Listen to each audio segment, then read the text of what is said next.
Goeiemôre. Ek hoop en ek vertrou dit gaan vanmôre met jou goed.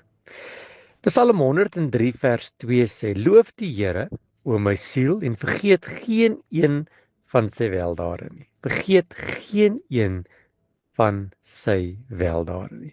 Dis so maklik om vas te kyk teen jou probleme, teen jou teleurstellings, teen jou onsekerheid. Of miskien is dit net ek. Maar die psalmdigter herinner ons dat die Here se weldade nie moet vergeet word nie. Wanneer ons sy seëninge tel, begin ons weer raak sien hoe God deurentyd vir my sorg, my beskerm en voorsien. Gister val my foon, en toe hy val, toe besef ek, as hy nou val, is hy stikkend. En ja, hy het geval, maar hy het niks oorgekom nie. Gisteroggend toe ek wil ry, het my voorwiel 'n bietjie pap, en hoor mooi, hy was pap, hy was nie stikkend nie. My keel is seer en ek hoes en ek het so 'n bietjie verkoue, maar ek is nie in die hospitaal nie. Kan ek aangaan? Kan ek aanhou? Ja, ons kry 'n bietjie swaar. Ons het nog steeds iets om te eet. Ja, die petrol is duur, maar ons kan nog steeds rondry.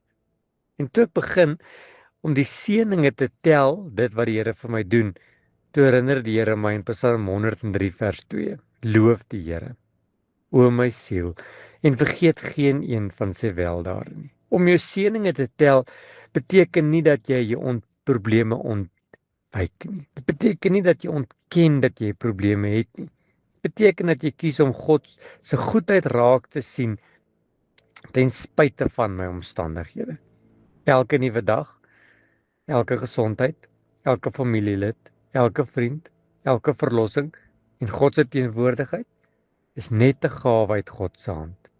Dankbaarheid verander my perspektief. Wanneer ek kla en moedeloos raak, dan bring dit negativiteit in my hart. Maar wanneer ek God se hand sien, God se seëninge begin tel, raak my gemoed opgelig. En hoe meer ons fokus op wat God reeds gedoen het, hoe groter word ons geloof vir dit wat God nog gaan doen. Habakuk doen dit tog. Hy sê, al sal daar nie vye in die bome wees nie, al sal daar nie druiwe wees nie, nogtans sal ek jubel. Hy sien nie raak dit wat nie daar is nie, maar hy fokus op dit wat God gaan doen. Vanmôre begin ek met myself en ek sê, Here, ek gaan vanmôre fokus op dit wat U doen. Ek gaan fokus op die seëninge wat ek het, in plaas daarvan om te fokus op dit wat ek verloor het en dit wat ek nie het nie en dit wat ek nodig het.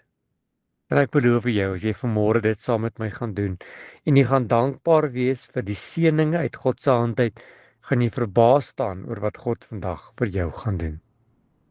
Daar's 'n ou koortjie wat sê, tel jou seëninge, tel hulle een vir een, en dan sien jy hoe goed dat God dit met jou meen. So vanmôre, 'n uitdaging, tel jou seëninge. Here, vanmôre wil ek begin deur om te sê dankie vir alles wat U vir ons doen. Dankie vir alles wat U vir ons gee, alles wat ons so onverdiend uit die Vaderhand ontvang. Here, leer my vandag om dankbaar te wees vir dit wat ek het en nie te fokus op dit wat ek nie het nie. Amen.